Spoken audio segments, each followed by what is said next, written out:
Hey, this is Dr. Priyanka Venugopal, and you're listening to the Unstoppable Mom Brain Podcast, episode 60 Mom Fails and Lessons from My Son. I have been waiting for months and months to record this episode and probably been putting off this episode as well for months and months, mostly because my perfectionist tendencies have definitely been coming out when it comes to this topic. I think that the lessons I have learned from my son, my own personal growth as a mom, has been one of the best personal growths that I have had in my whole life. And so I definitely found my perfectionist brain wanting to get it quote unquote right in telling the story and sharing this episode. So I decided finally to just sit down. I brought everything outside. If you hear the airplane or car or birds or something, it's because I'm outside in my backyard. I brought my mic out. I do not have any notes. So it's going to be one of those story time style episodes. We're going to go all over the place. And also, we're all going to come back to the intention of the episode, which is the lessons I have learned from him. Seriously, being this kid's mom has made me a better human. Absolutely. I didn't even bring tissues out. So if I start crying, we're going to be like, we're going to just go, we're just going to go with it. And I'm actually recording this episode on Mother's Day.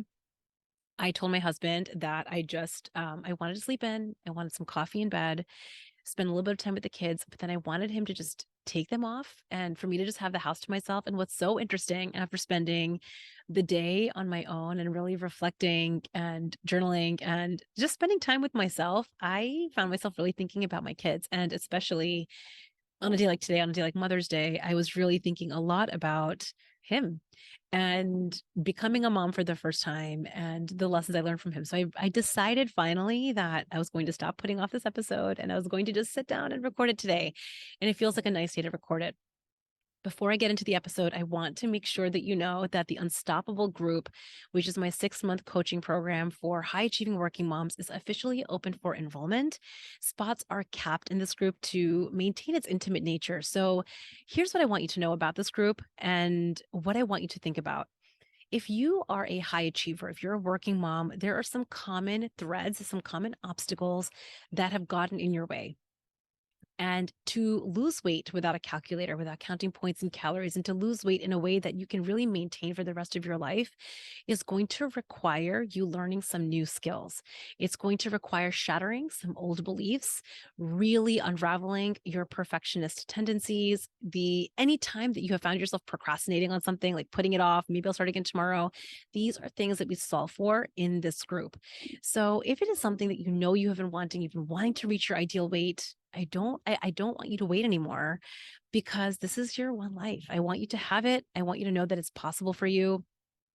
And I want you to know that there's a spot for you in this group if this is something you want. So I want you to go over to the unstoppablemombrain.com/connect and book a time where you and I can talk on a sales call.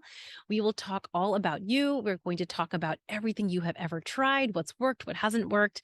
And then we're going to really dial down and talk about why those things haven't really worked. If it wasn't your personal capacity, your personal skills or capabilities, then what was it? I'm going to help you as your coach on that call, figure it out, and then we're going to decide whether we're best fit to work together. And if we are, then you get to just jump in, you make your payment, and you get immediate access to all of the video modules. You get to start really learning and implementing right off the bat. And our first call is in July, which is going to be so amazing. So without further ado, I want to make sure you go book your call with me, the unstoppablemombrain.com/connect. I will see you on a call and we'll decide if we're best fit to work together. Now, without further ado, let's get into today's episode, Mom Fails and the Lessons I've Learned from My Son. So I just think it's so interesting because when I think about what it even means to be a mom, what it even mean. I think that I had this idea that you have a baby and, you just love them because, you're supposed to love them. And then, like life just goes on. Like they grow up, they do what you say. Like they just kind of follow along the instructions. This is the kind of kid I think I was. Like my parents would tell me what to do and I would just generally follow it. Now, if you ask my mom, she might not agree with you, but I mean, in my mind, that's my memory that my parents would kind of tell me what to do. I was a fairly big people pleaser at the like especially in my youngest years, and I just felt like followed along. But that has not been my experience, especially with my son, who is now 7.5. I think I thought he's gonna be born and I'm gonna love him and he'll just do what I say. I mean, I don't know how many of us think this. I really thought he was just going to do what I say. It's just going to follow along. And again, I'm like, the big planner. I have schedules and plans and protocols, and I'm like, he'll just plug right in to that plan. And I just did not take into account that he's a whole different human than me. But that has honestly been the work. So I would say like from a very, very young age, as I've actually shared on this podcast in the episode where I shared about the disappointment in my son, he has been a musician from his earliest years. He picked up an instrument from like, I think the age of 1.5 or 2. And truly, this kid is a brilliant, brilliant child. He was reading and writing at a very young age, like numbers and math and music at a very young age. But there was always something also from the get-go that I felt like I wanted to change about him.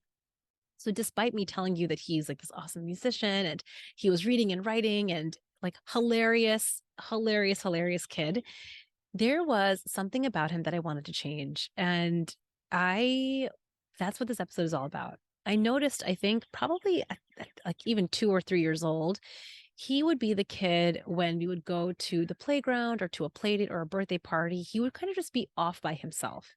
He was perfectly content. It's not that he would be wanting to just be with me or anything like that. He would just be on his own, doing his own thing, not really playing with the other kids. And I remember for so long how much that bothered me.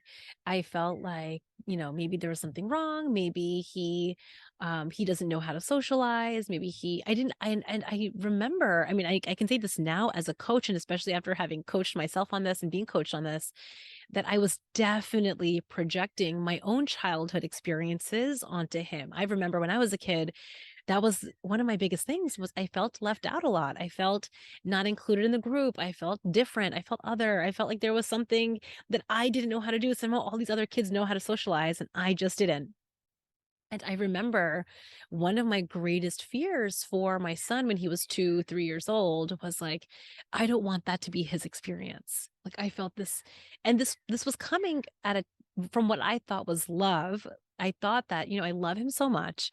I do not want him to be that kid that's alone, that kid that's left out, the kid that doesn't get included or invited or has difficulty making friends. And I think what I used to do at that time was I would flash forward, and I still do this now. By the way, whatever I'm going to tell you today, it's like I learned this in layers. I have these experiences in layers, and then I have to learn it again. So going back, I really felt like I was very, very much wanting to teach him how to be different than he was. I'm like, oh, I just need to teach him some skills, some social skills. And I remember, and I'm sharing all this very openly without a drop of shame for myself. I don't feel any shame or embarrassment. It's just the honest truth. It's how I was, and I can see why I was this way. Remember driving to play dates and driving to birthday parties and kind of telling him, remember to say hello, remember to make eye contact, remember to say bye, remember to say please and thank you, and make sure. And I would like reflect. I remember I would like reflect back on like a previous play date or a previous birthday and say like, remember how that one went? Like it wasn't so great. Remember. And I would try to like drill into him, this little kid. I mean, he might not have been 2, he might have been 3 at this point, but like this little kid, he's still little. This little kid on like how to be basically I was wanting him to act like a grown up effectively. I wanted him to act like a very emotionally responsible, mature adult that knows how to greet someone, knows how to recognize them, knows how to be polite. Like I wanted him to basically be a grown up in a child's body.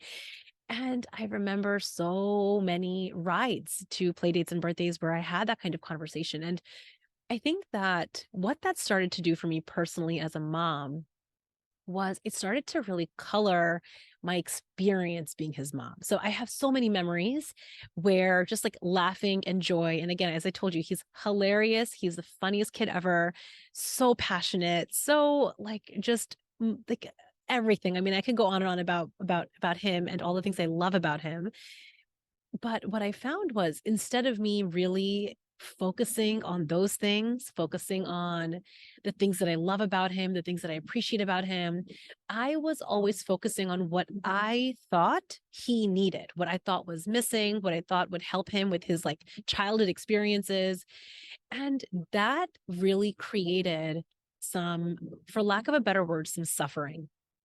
So I think that, and that's kind of part of the intention of today's episode, is to talk about being a when you're a mom, there's plenty of moments of joy and love and laughter and delight and like, oh my gosh, so much that happens when you become a mom and you lean into that relationship. That's not the purpose of this episode. So it's not that I don't feel those things. I do, but the purpose of today's episode is to talk about the other side of being a mom and to do it with honesty. So I think that there are some painful moments with being a mom. I had them where I felt pain, and by pain I meant I felt disappointment, I felt frustration, I felt anger, I felt annoyance, I felt a lot of emotions like that.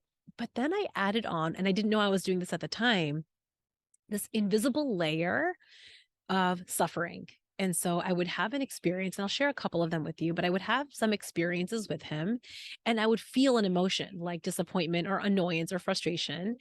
And what I would do is I would then add on this layer of judgment, a layer of blame, and a layer of shame.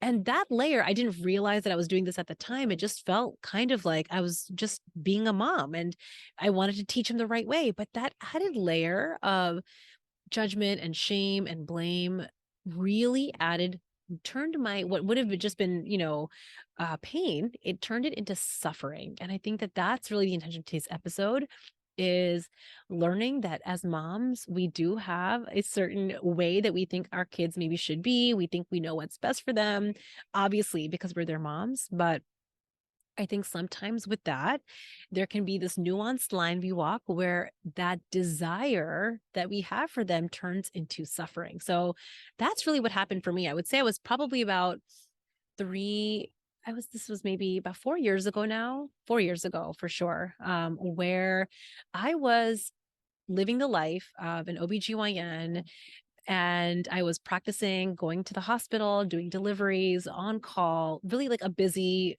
working mom life. At this point, my daughter was about 7 months old and my son was 3.5. And at this point, again, like I just want to paint a whole picture so you can kind of get a zoom out view of what was going on paper. I definitely had that really good on paper life, right? So a great job, partners I respected, patients I loved, like my husband who was super supportive, and these two cute kids who are healthy. And, from the outside looking in, it feels like you have it all. And, you should be grateful for that. And I wasn't. I think I really had a view and a perspective that was very laced in what's not enough. It was very laced in what was missing. And there were some things that were missing, which we're going to get to, but I focused on things outside of me. So I focused on you know, time constraints with my job. I focused on the things with my son that I really wished were different. At this point, my daughter was 7, so she wasn't fully sleeping through the night, right? So I would focus on like, oh, she's not sleeping through the night. With my husband, like, why can't he be a certain way? So I would always focus on the things that were missing in people and things outside of me. And that really led me to feeling a lot of scarcity in just feeling fulfilled, feeling satisfied, feeling like the way that I imagined I would want to feel at this point in my life. And, at this point, I'm in my mid 30s. And I remember thinking, I've worked so hard my whole entire life, decades of studying and working and med school and residency and like hours and hours and hours of working, and here I am, and it just doesn't feel like what I would want it to be. It doesn't feel like enough. And at this point, of course, as you all know, the scale was also a little bit over 200 pounds, not surprisingly, because the scale was simply a symptom of how I was feeling on the inside. And I realized one day when I was driving into work, when I discovered a podcast and I discovered coaching, that there was so much behind my relationship with my son. Now, I think it's so interesting because when you think about weight loss and coaching, it's like, what does your mom life, what does your relationship with your son have anything to do with the number on the scale being 200 pounds? Let me tell you what it would be. So like a perfect example, I think that this is why coaching is so valuable for weight loss, why I think it's such a necessary step to lose weight is because the only reason we ever eat when we're not hungry is because we're trying to feel a certain way. We are either trying to avoid feeling something or we're trying to create a new feeling. And so for me, I want to give you a very specific example that I remember. I was in the office. I was back at work. So my daughter at this point was like 7.5 or 8 months old. And I got a call from the principal. My son was in preschool and we got a call from the principal and you know when the phone rings, you can normally if it's spam, if I don't recognize the number, I just like let it go to voicemail or I cancel the call. But I could see that it was his school calling me and it was on my cell phone, not like my office phone. And I remember I felt my heart drop because the school only calls if like something is wrong, right? They don't just call you in the middle of the day for no reason. So I remember I felt my heart drop and I picked up the phone and it was the assistant principal. And she said, "Hi, Dr. Venugopal. Everything is fine." I feel like this are all these conversations with parents. Like everything is fine. Don't worry. But, I think it'd be a really good idea to have a conversation about your son. And I was like, what happened? And at this point, now that I know that he's safe, I kind of just slipped right into annoyance and a little bit of irritation with the school. Like, can you please handle this? I'm like literally in the middle of seeing patients. I'm in the middle of my workday and I'm being interrupted. I mean, I had so many feelings at this moment. I felt some embarrassment too. Like, why are they calling? Like, what did he do? What's going on? I felt some embarrassment.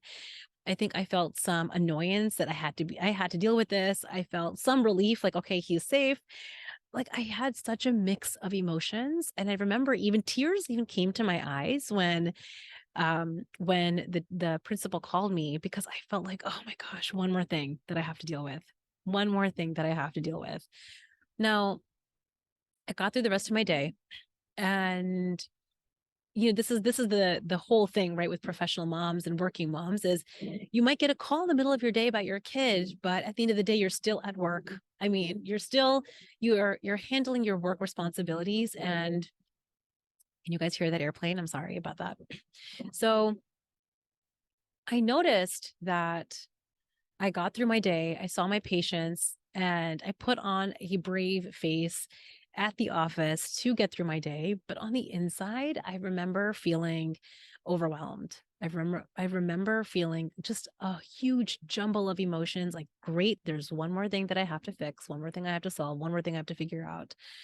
And it's like as though I don't have enough, as though I don't have enough to figure out one more thing. And I remember I got home that night. I was snappy with my husband for sure. Like, we need to figure this out. I was kind of throwing my hands up, kind of a little like telling him, but saying it, but in a very irritated way. And I was irritable with my son. I didn't talk to him about it that day again. I was like, I want to figure this out and think about it. So like the kids went to bed, and I remember that night I plopped down on the couch for my evening plop down, put the Netflix on, poured a glass of wine, and made a huge plate of nachos, thinking I just deserve a break. And this is the theme, I think, for so many working moms, so many high achievers who are kind of, I think like the common phrase is burning the candle at both ends. Is that, I mean, I always get the phrases wrong, but you know what I'm saying? Like where you're working really hard at work and you're trying to work really hard at home and it feels like nothing is ever quite enough. And you just kind of get lost in the middle of that. And I remember thinking, I just deserve a break because I did. I did deserve a break. I had been working so hard all day and I just had no other way to treat myself. And so I ate the big plate of nachos. I might have even like made a second plate of nachos, had 2 glasses of wine, and I really was able to numb out from the experience of overwhelm. Now, I want to really kind of just take a pause here and share. You can imagine doing this again and again and again is the reason that the scale ever became 200 pounds. So it was never just the nachos. It's never ever just that I love the food so much. It's never ever that, like, the Dorito chip is so delightful or that glass of wine is so amazing. It's never the food that we are just loving. It is the feeling that we want to have. So for me, a big phase of my life was I just want a break. I just need a break from this overwhelm. I just need a break from this stress. And that was the feeling that I wanted. And food was a very brilliant coping mechanism to numb out on the stress and the overwhelm and take a break. So, again, I always like to share that the habit of overeating or eating when you're not hungry was always coming from a a brilliant place. Your brain was like, "Yep, she wants a break from stress. This is what we do." And we did. And so over 10 years between the time that I got married to the time that I was at my heaviest, I gained 60 pounds. And I think that there came a point where I really realized, it's like after one of these Dorito dinners, after one of these wine nights, I stepped on the scale and it was up after a week of like really grinding down and counting every point in calorie and like really like limiting what I was eating. It's like seriously, I worked so hard all week and one Dorito dinner just undid the whole entire thing. I remember feeling so frustrated. And I don't think I ever at this point connected my weight gain with how I was feeling as a mom or how I was feeling kind of in my life. I was just like, oh, the reason that I'm gaining the weight is because I clearly can't control myself around food. I clearly don't know how to portion out the right portions. I don't know how to stay to my calorie allotment. Like I'm just not disciplined. And I really thought, I think I kept that story for a really long time. But what I discovered shortly after when I stumbled onto a podcast and when I discovered the world of coaching was, oh, I had no idea that for basically my whole entire life, I have just been wanting to feel a certain way. And I have gotten those emotions that I have been wanting, like pride and satisfied and good about myself, generally with external sources of validation. So every time I got an A on a test, or praise from a parent or teacher, or recognition from my husband, or like when my kid does something really well, these external sources would give me this boost. I would feel like things are going okay. Things are going well right now. I'm okay. I'm doing well. And so because I would think that way, that was when I would get to feel the good feelings. And not surprisingly, when things were not going well, when circumstances in my life were hard, maybe I had many nights of being on call in a row, or maybe I had a lot of sleepless nights, or my kid was acting up, or my husband said something, or something outside of me was going on. Not surprisingly, I also blamed those external circumstances for my feelings of stress and overwhelm and annoyance and frustration. And a lot of that I think happened with my son. I think for a very long time, I thought that if he was just different, if he was just a little bit different, then I wouldn't feel so annoyed. Then I would feel more content, more satisfied, more fulfilled. If only he could just get in line, if only he could just like be the way that I wanted him to be.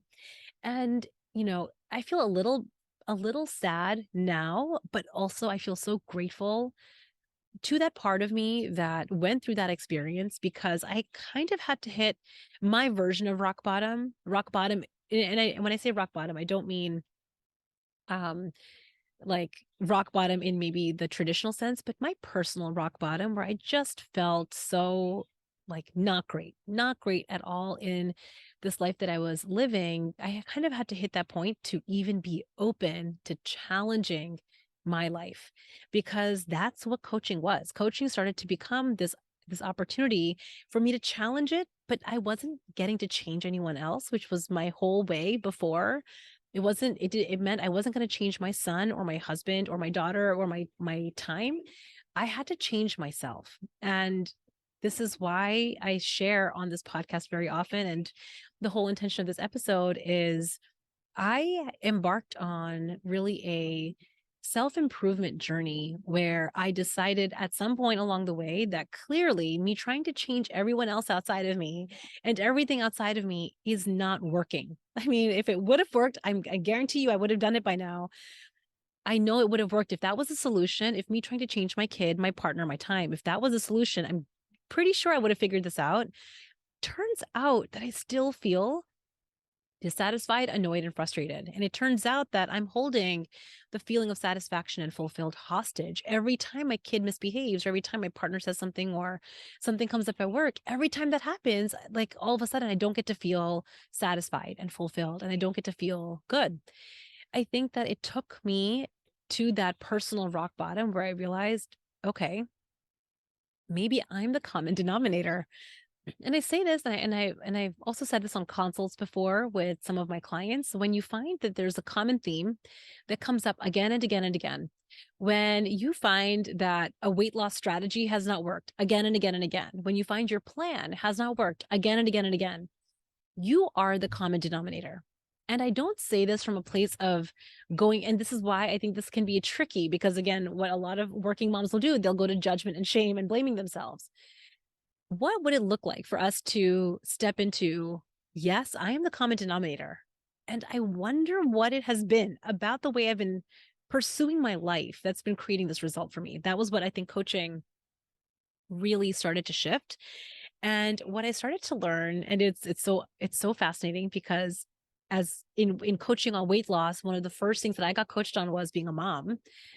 I discovered and I realized how much pressure I had been feeling for so long, and not just as a mom, but even before being a mom, how much pressure I had been feeling on getting things quote unquote right. And that included him.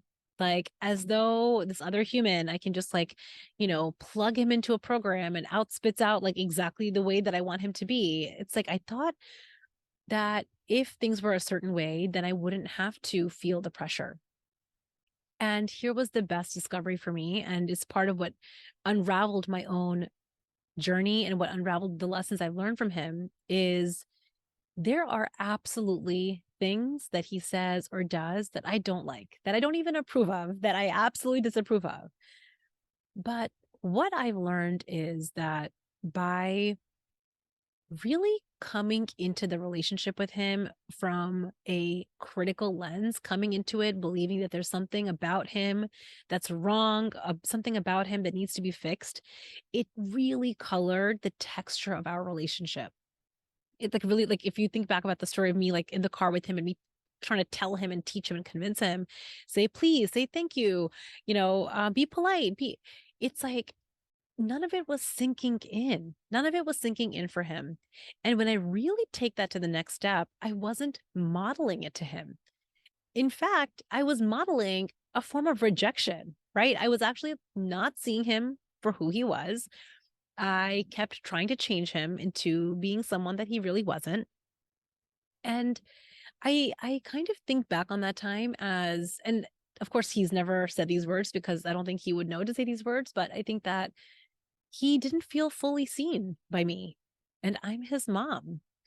So I think that one of the biggest things that I had to learn, and it took time for me to learn this, it didn't happen overnight, but what happened over some time was, what would it be like for me? What would my experience, what would my lived experience as a mom be if I could start to see my kid whole? Like if I could just see him for who he is. And the glasses that I'm wearing, the lens that I am using to see him is the most generous interpretation ever. Right. So I'm kind of swinging in the opposite direction. So the lens that I used to use to look at him was a critical lens, right? Like, what can we fix? What's missing? What can we do to teach him? What can we figure this out? What? It's like, it just feels so grindy and so constricted, that lens. And it doesn't feel so good as his mom. And slowly moving that to what is, if I put on a lens that was generous, if I had the most generous lens when I looked at him, what would I see? What would I see then? And how would I then engage with him? So, for example, if he said something or did something that I didn't like, maybe that I didn't approve of, maybe that's rude or, yeah, rude or not kind. If I came into that relationship with the most generous lens, instead of me thinking that something is wrong with him, I would think he must really be having some big feelings to use language like that. He must really be feeling a certain way to behave in that way. And just that one small pivot started to soften how I would engage with him. So I would still tell him, I still thought of it as my responsibility to teach him what's kind and not, what's rude or not, what's polite and not. But I wasn't doing it from this graspy, needy place that he had to be a certain way for me to feel good as his mom. I was able to make this shift because I felt that generous lens in my mind that clearly he is having an experience right now, and this was just his best in the moment. This behavior, which I don't find acceptable, was his best in the moment. And how can I model to him coming into this relationship? How would I model for him to be? And this sounds almost like crazy, but just that one shift when I started to shift from a critical lens to that generous lens in my mind, even though a lot of the way like, a lot of my actions didn't change with him, I felt like I was always a fairly, like I had always a very steady style in parenting. I think that he picked up on my energy shifting. He picked up on the tone and tenor of my voice shifting. If I might still correct him, but the way that I corrected him would be different. The way that I would teach him would be different. It was softer. And I think what happened, it's so crazy. I want to say in just like 3 to 4 months, I started to see a huge change in him. And at this point, he was probably maybe 4 or 4.5. I mean, such a different experience where he still was himself. He still has a very strong personality and he's fairly rigid in what he likes. And again, this is something that, who knows how long he's going to have this, but he really thinks his way is the right way. It's the only way. And so he's very rigid in that. And even with him keeping a lot of his tendencies and a lot of his personality, him picking up on my energy and how I was with him started to shift something in him. And what I noticed was his prickliness started to soften too. And I think what I loved about this personal lesson for me was I had no idea before coaching that I was being critical of him. I just thought, like, this is what moms do. Moms are just supposed to teach their kids. That's just what I'm doing. And I had no idea that really the lens that I was coming into my relationship with him, my relationship with myself was so critical. I had no idea. So I think that the very first lesson that I want to share on this podcast was so often we think that we have to fix something or solve something. And it's coming from, if you check in with your body, if you check in with how you're feeling, it's coming from a critical place. The emotion that it's coming from, you'll tell, right? You can tell when you feel criticism in your body.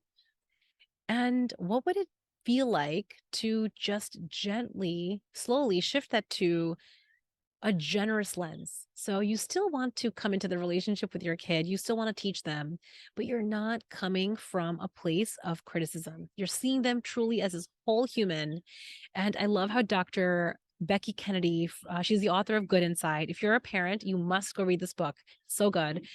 She really talks about this, and it just lines up so well with coaching. And her message is really all of us, all of our kids are good inside. And sometimes we have behaviors that are not. So, like for me, it's like I can be a good mom who yells sometimes, right? Or my kid is a good kid who sometimes is rude. So I think that it's so interesting how well it fits with when I remember that my kid is good inside, all of a sudden it's like my generous lens just comes back. It's like, oh yeah, he's a good kid who's having a really hard time right now.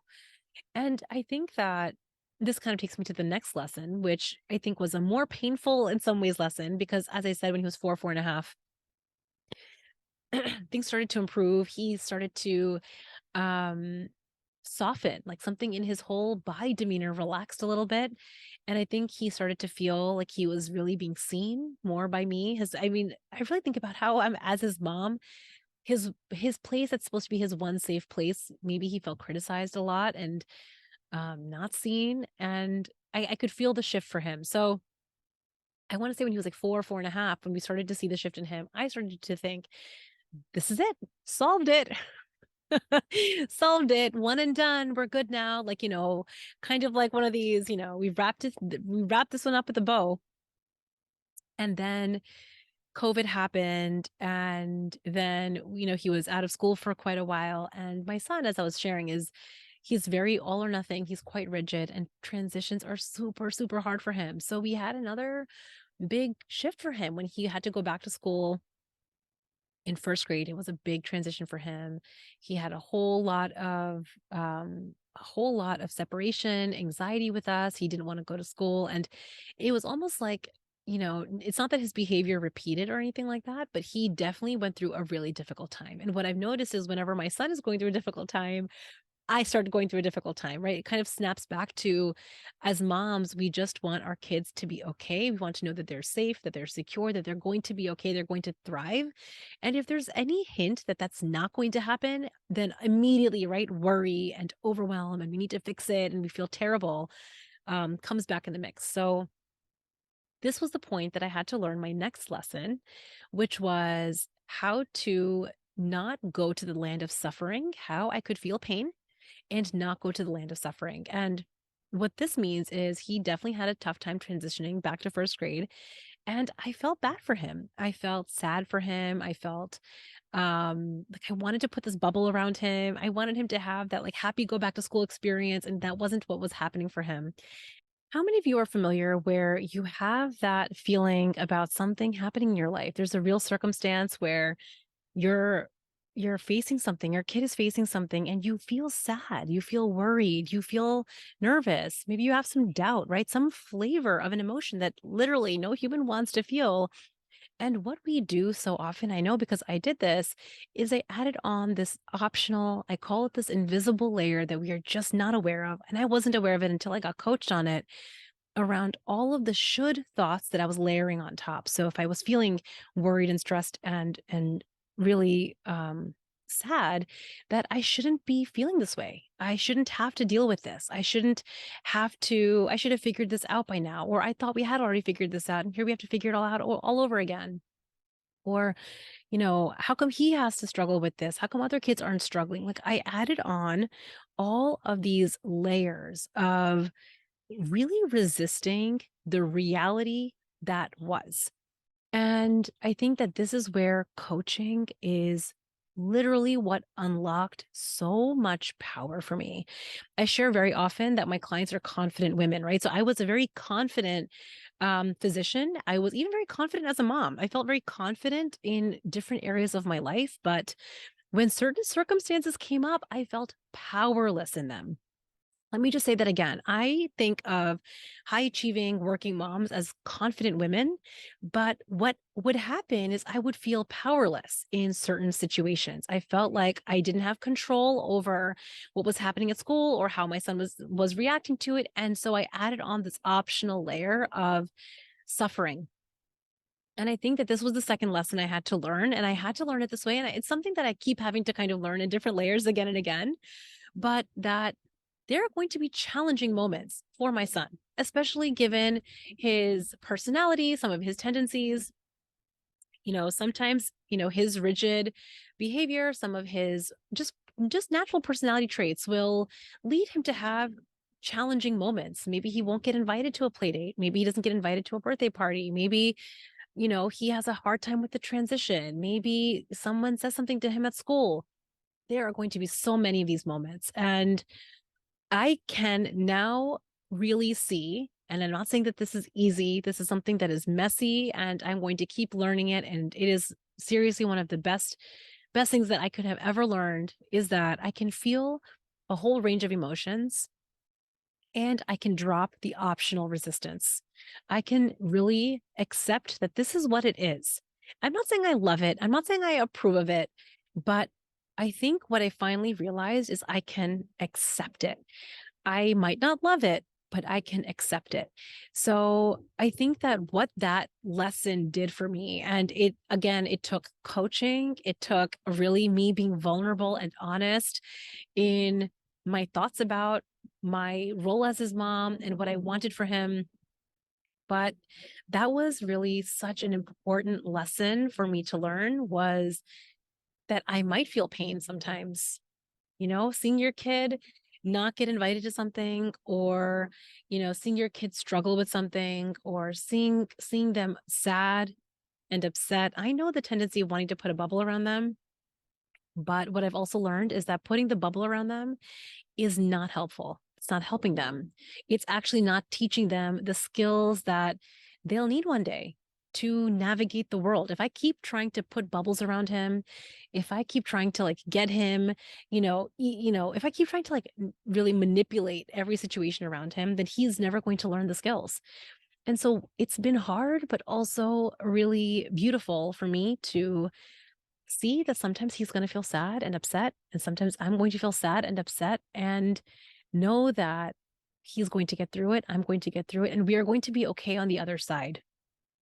And I want to just really take a moment to emphasize one piece of this. That doesn't mean that you become complacent as a mom. So what I'm saying is like if I felt sad or worried or upset about something, that doesn't mean I would just sit now and twiddle my thumbs and not do anything and just be like, the world is going to happen as the world's going to happen. Let's just allow our emotions. Like, no, not at all. It just means, it doesn't mean that I became complacent or twiddled my thumbs. It just means that the lens, again, that I come in with is not from lack.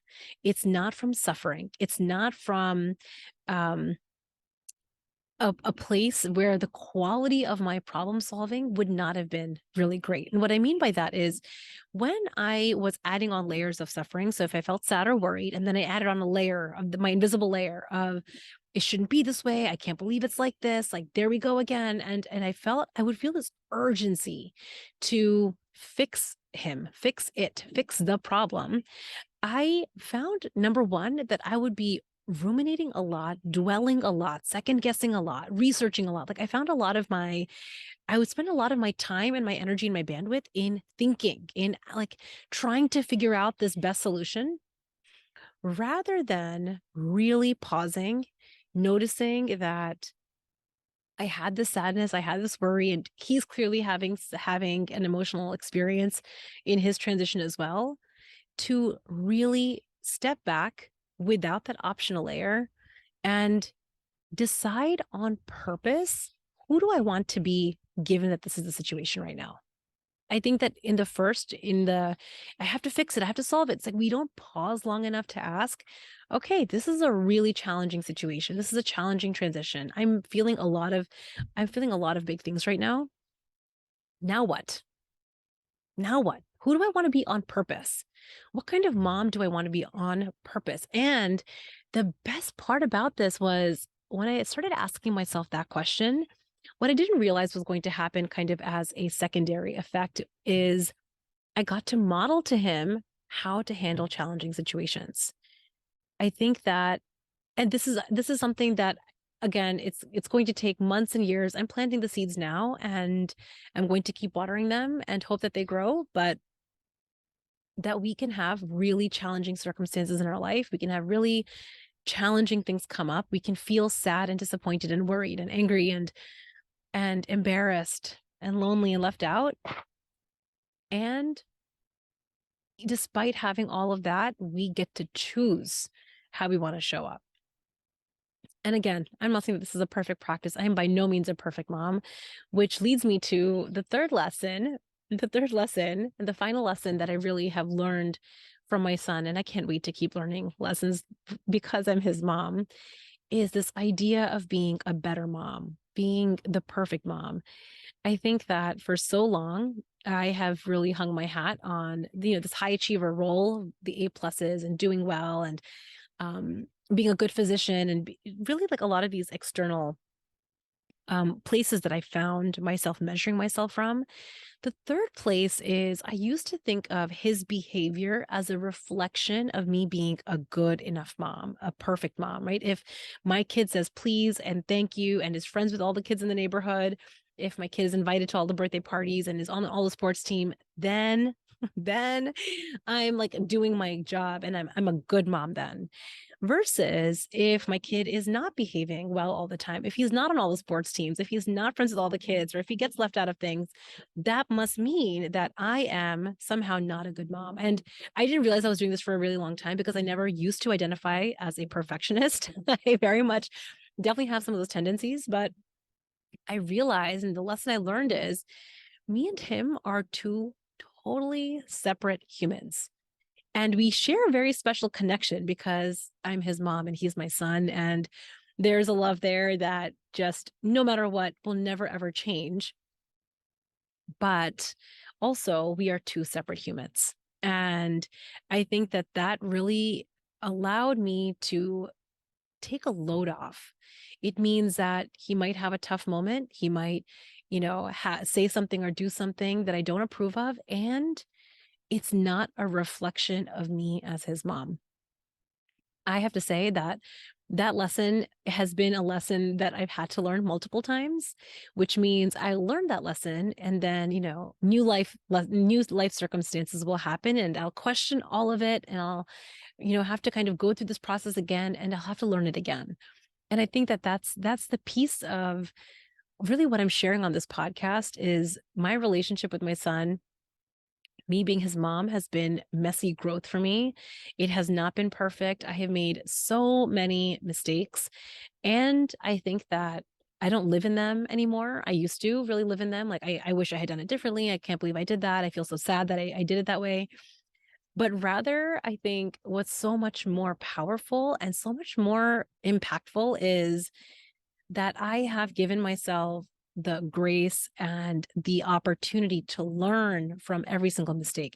Every single mistake that I've ever made as his mom always came because of my brain, because of what I was thinking and feeling. It drove me to show up in a certain way and it created every result with me and with him. And that's why I am so incredibly grateful to coaching because before coaching, I didn't know that I had this powerful agency for me to feel satisfied and fulfilled and fully complete as his mom, no matter what is happening in our life, no matter what is happening.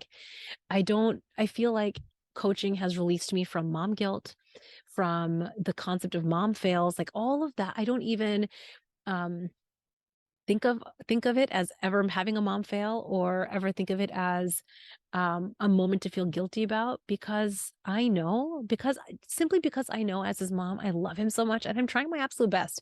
My absolute best might not be good enough sometimes. Absolutely. My absolute best might mean that I yell at him. My absolute best might mean like I have an ugly moment. And there are many of them. And also every single time if I take the time to reflect on it, every single time I've had one of those ugly moments that I don't love, I can look back and see exactly why I did it, exactly why I did it. And that is what coaching has done for me. I think it's allowed me to become so much more reflective on how I'm showing up as his mom. And what it's also then allowed me to do is to feel powerful as his mom, navigating what comes up. I don't need to know every single thing. Now we're in a new phase. So going back in time after like the initial first grade transition, we moved out of New Jersey and we moved to the Washington DC area. And that was a massive transition for him where he didn't know any kids. He didn't know anyone. And it took him a while to get his footing, to find, the few kids that he really does engage well with, that he really loves. And I think it's again one more time for me to learn that we're going to keep having these moments happen, whether it's a move or whether it's a brand new school year or whether it's a new teacher or a new friend or some life circumstances are going to keep coming up for him. And what I am learning time and time again is one, when I have the most generous interpretation of him, it's honest. It's not me sugarcoating behavior. It's not me sugarcoating anything that he's saying or doing, but it's having the most generous interpretation, believing he's a good kid inside always. And also he's struggling with something that and really knowing that sometimes it is going to be painful. It does not have to be suffering. Sometimes he's going to be really sad or embarrassed or feel bad. And sometimes I'm going to feel sad and embarrassed and feel bad. And also, I don't have to add the optional layer of resistance to avoid, to believe that it shouldn't be this way because it is this way. I don't ever have to do that to myself again. And then, really, this third piece, which is knowing that we are two separate humans. He doesn't have to be exactly like me, and I don't have to be exactly like him. I think he has no, since today's Mother's Day, his Mother's Day card says, Happy Mother's Day. I love you because you're my mom. I like you because you're my mom. And I'm thankful because you wake me up. This is what his whole Mother's Day card says.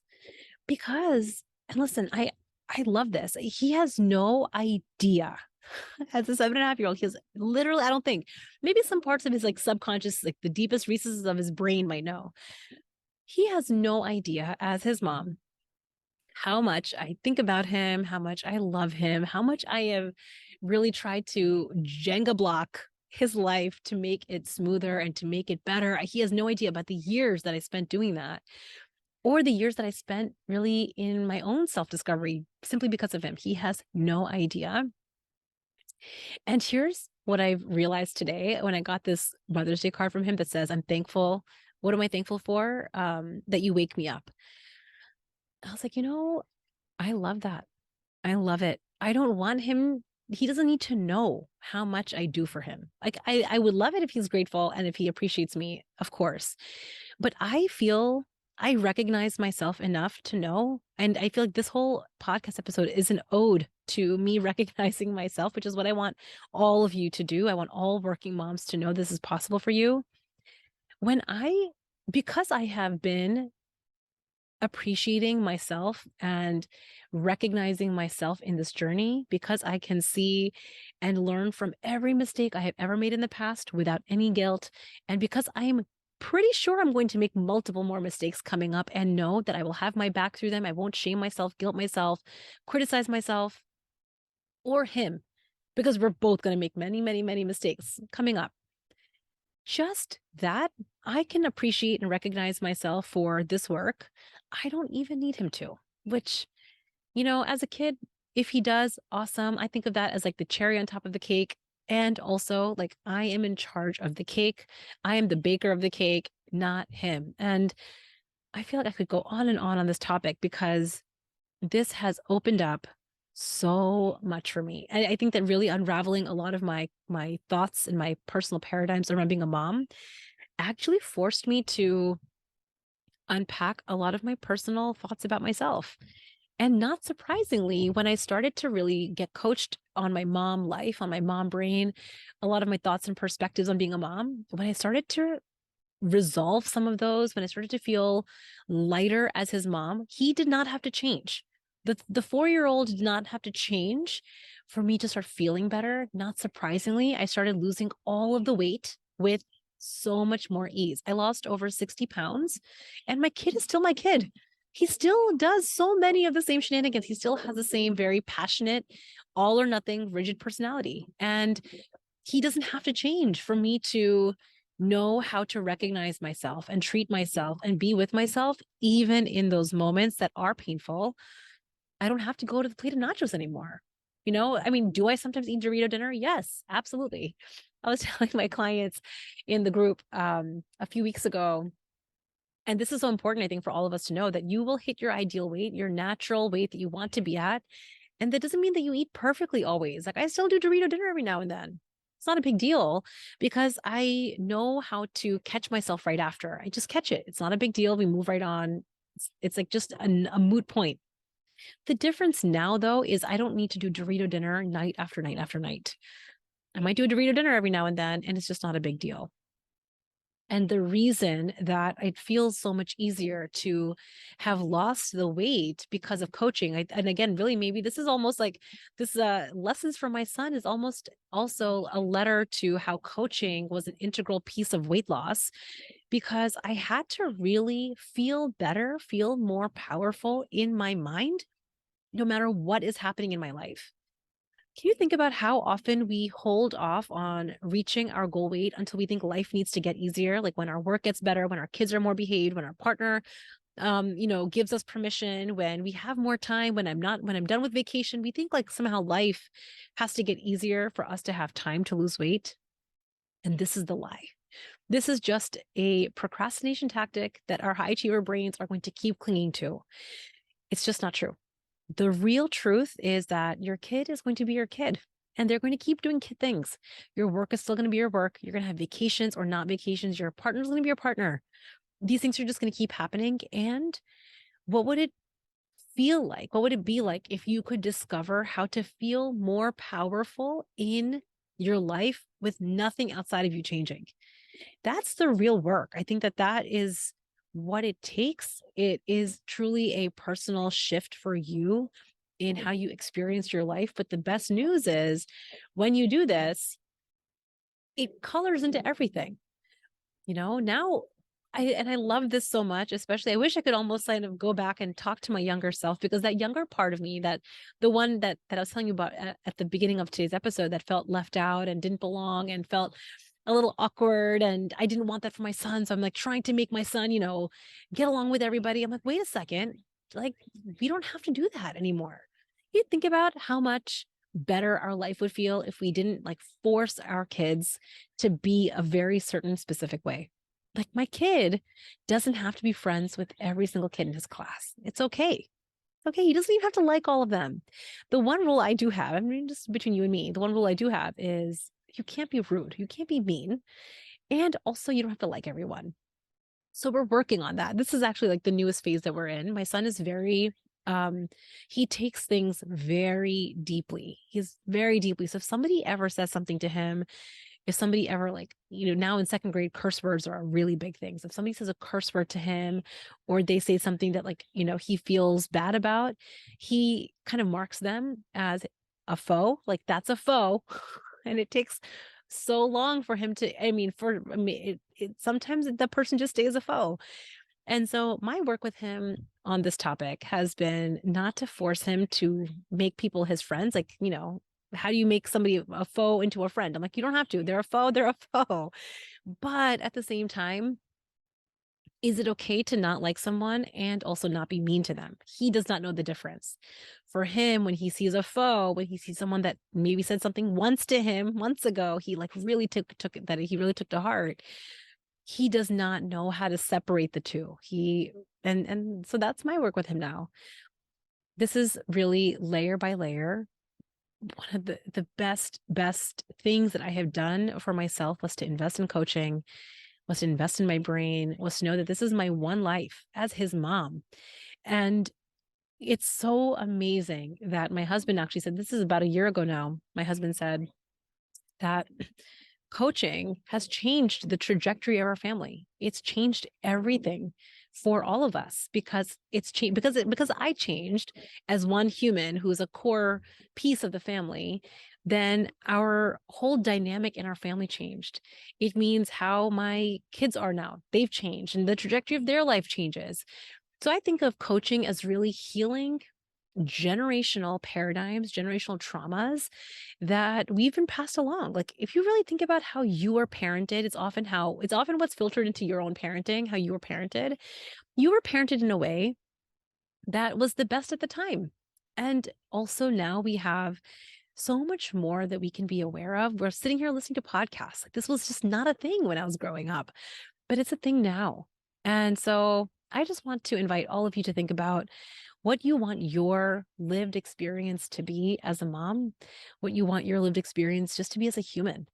And for me, I am so, so, so grateful to coaching, but really, really, really even more grateful to my son for being my best teacher. I mean, there are so many times that I have just been driven crazy by him, and I've just been like, I want to quit parenting for like a minute. Can I just quit parenting for a minute? And also all of those moments have taught me so much, and it's because of him. And he has truly, truly, truly pushed me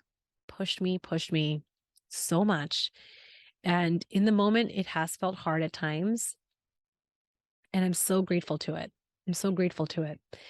And the benefit is now I feel like my daughter gets to benefit because I have had to learn so many of these lessons with him. And again, I think his personality is particularly passionate and strong. So maybe I've had to learn more lessons because of his personality compared to my daughter. But I'm going to keep learning these lessons. They've been so, so good. And I really want all of you to think about what would be the texture of your life if you had this. Really understanding how to shift from a critical lens to a generous one, to understanding the difference between pain and suffering, to understand that you are a whole different human from your kid. You don't always have to do things exactly the same. They're not going to listen to you sometimes. Like you might have told them the best things. I can think of so many times. I'm like, I taught him that so well. He like seemed like he got it. And then he clearly didn't because I couldn't control his behavior. Like he went and did something again.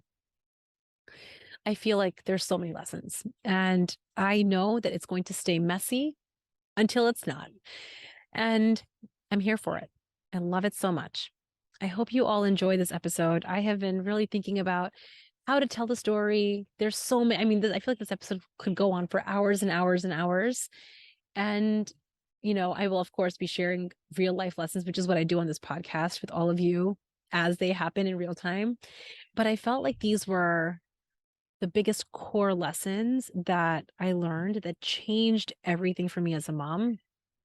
And it, I think that sometimes we think it's going to make us complacent if we're having a generous lens, or we think that, we have to suffer in the pain, which we don't.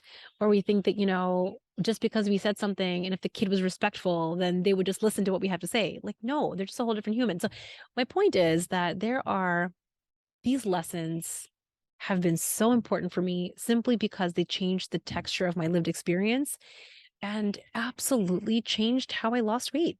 I mean, all of a sudden, I didn't have to come home every night thinking I deserved a big plate of nachos. The principal might still call. I might still get an email from the school. I might still have a tough moment. And I know how to be with myself now in a way that feels so much better than a cookie or a plate of nachos can ever do. So I hope you all enjoyed this episode, and I will see you at the next one. Bye.